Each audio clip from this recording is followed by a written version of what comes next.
Salut tout le monde! Dans mon élan de parler de dernière vidéo que j'ai fait sur le cheval, mon miroir, je vais adresser l'autre facette de la médaille parce que pour moi c'est important. Comme je l'ai dit au début de mon autre vidéo, si vous l'avez pas écouté, mon objectif c'est pas de dire que c'est tout le temps ça ou que c'est jamais. Mon objectif, c'est ça en fait, c'est de dépolariser l'effet statique, d'être coincé dans un pôle ou dans l'autre, puis permettre de naviguer. Vous faites affaire avec du vivant, vous faites affaire avec des chevaux. J'ai rarement rencontré une situation où est-ce que c'était tout blanc ou tout noir. La relation avec votre cheval, c'est systémique. Il y a des échanges d'informations, du moins je l'espère, des causalités, des causes à effet. Puis quand on s'enferme dans une méthode de pensée, dans une croyance qui est vraiment limitante, j'enlève toute la nuance à l'intérieur de ça. Puis c'est là où est-ce que c'est pas aidant pour le cheval, puis pour l'humain. Dans cette vidéo-ci, je veux adresser l'autre côté de la médaille qui est c'est de la faute du cheval. C'est de la faute de mon cheval. S'il se passe quelque chose, mon cheval a un problème. Oui, c'est vrai. J'ai travaillé en comportement. Souvent, c'est vrai, il y a beaucoup de problèmes, surtout physiquement. Les chevaux sont blessés, puis ils sont pas nécessairement écoutés là-dedans. Fait que oui, il arrive ben des fois où est-ce... Non, arrête. Que les chevaux ont des problèmes. Et en même temps, pas que. Si je mets tous les problèmes possibles sur mon cheval en disant c'est lui le problème, en fait, je me déresponsabilise de l'effet que mon interaction peut avoir avec le cheval à créer le problème auquel je fais face. Là, c'est un problème de santé. Il y a certaines fois où est-ce que c'est juste fais-le soigner, puis après ça, le problème s'en va.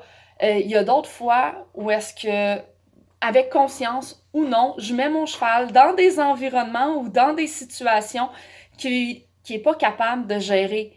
Puis le problème est créé par les manipulations que je pose, par les choix que je fais pour lui, parce qu'il peut pas les faire tout seul. Il peut pas choisir de son environnement tout seul. Ils sont plus libres. Si je choisis de le mettre dans un box 23 heures sur 24, puis qu'après ça, je me plains que mon cheval, c'est un petit paquet de troubles, il est tout le temps énervé, en train de faire n'importe quoi. J'ai créé ce problème-là en choisissant un environnement qui répondait pas aux besoins de mon cheval.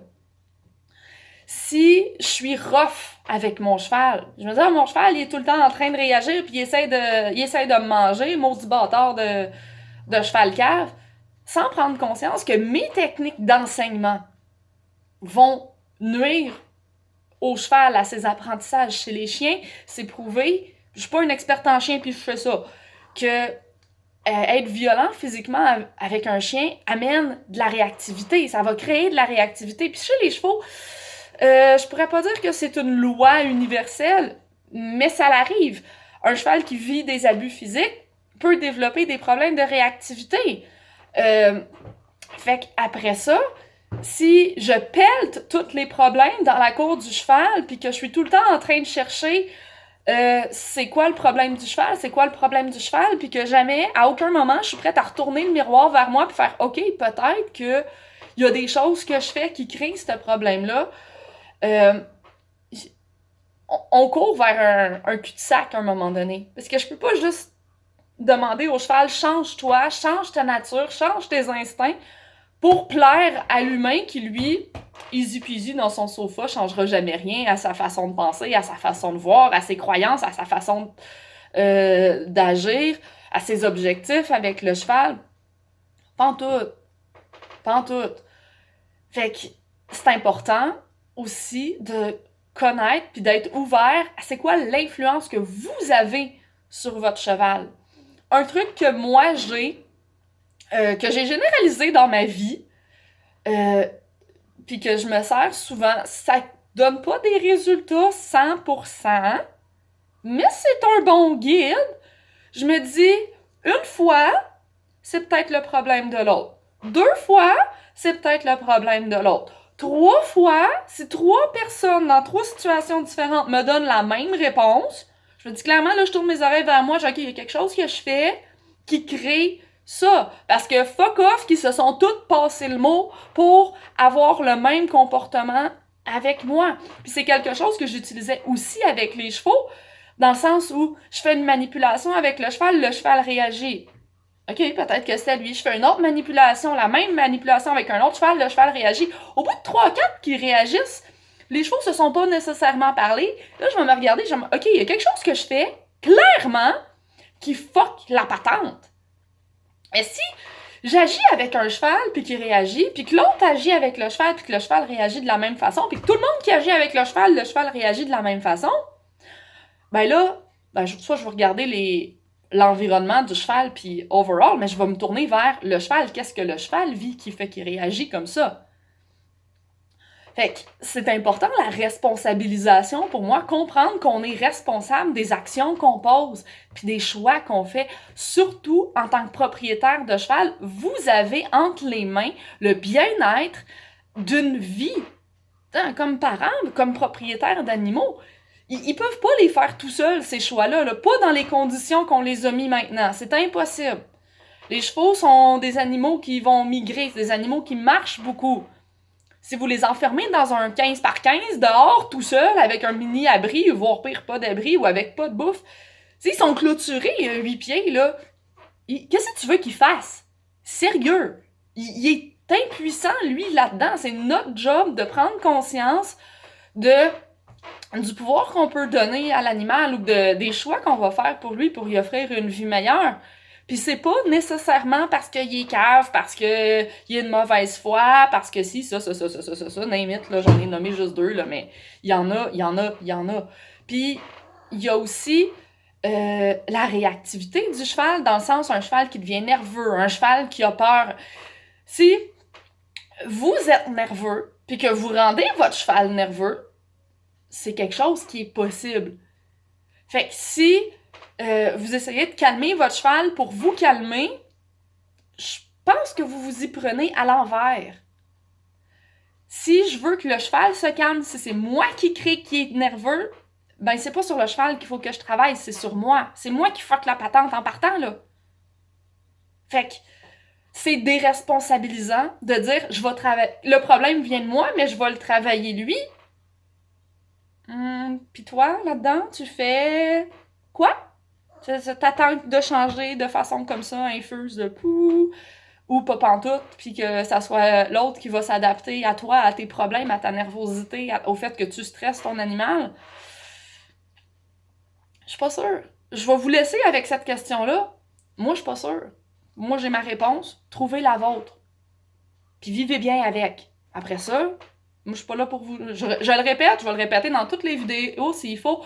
Je suis pas là pour vous juger. Moi, ce que j'aime, c'est faire prendre des prises de conscience. C'est de faire voir qu'on peut voir le monde autrement. Puis que vous avez le droit de vous dépolariser puis de vous poser des questions. Ah ouais, moi je le fais. Il y a plein de monde qui le font. Puis vous pouvez le faire aussi. C'est pas tout le temps facile. En même temps, je pense que c'est sain, là. Je suis qui pour dire que qu'est-ce qui est sain, qu'est-ce qui l'est pas. Mais moi, je le pense pareil. Fait que, prenez-les pas, ça vous appartient. La responsabilisation, je reviens à ça, à dire, c'est pas juste le cheval qui a un problème. C'est un système. La façon que vous abordez le cheval, comment que vous êtes, comment que vous vous sentez, le dialogue interne que vous avez pendant que vous abordez votre cheval, peut et va avoir une influence sur sa façon de réagir, sa façon d'agir avec vous. Puis c'est normal, puis c'est correct, puis c'est comme ça partout, là. Comment que je vais agir avec mon enfant va déterminer comment qu'il est. Si mon enfant a un problème, je tape dessus, mais après ça, j'y fais voir un psychiatre ou un psychologue pour enfants parce que il y a des troubles de comportement, puis ça me dérange, mais moi, je suis pas prête à travailler sur moi parce que Moi, je vis bien avec le fait de taper dessus, parce que je me suis fait taper dessus quand j'étais jeune, puis je suis pas morte, mais je veux pas qu'il y ait de problème, mais j'y tape dessus. Quand le problème vient du fait que j'y tape dessus, euh, pour moi, là, je vous l'explique, puis je peux même pas comme j'en perds mes mots, là. Ça marche pas. Ça marche juste pas. À moins que tu y enseignes à arrêter de s'exprimer, là, ça marche. T'auras plus de problème, il s'exprimera, puis il va être mort en dedans. Problème réglé. C'est ça. Je vais vous laisser là-dessus, j'en perds mes mots. J'espère que ça va amener des réflexions, des remises en question, puis j'ai gesticulé avec mes mains pas mal. Tenez-moi au courant de comment vous vous sentez, comment vous percevez ce que je vous dis maintenant. Bonne journée!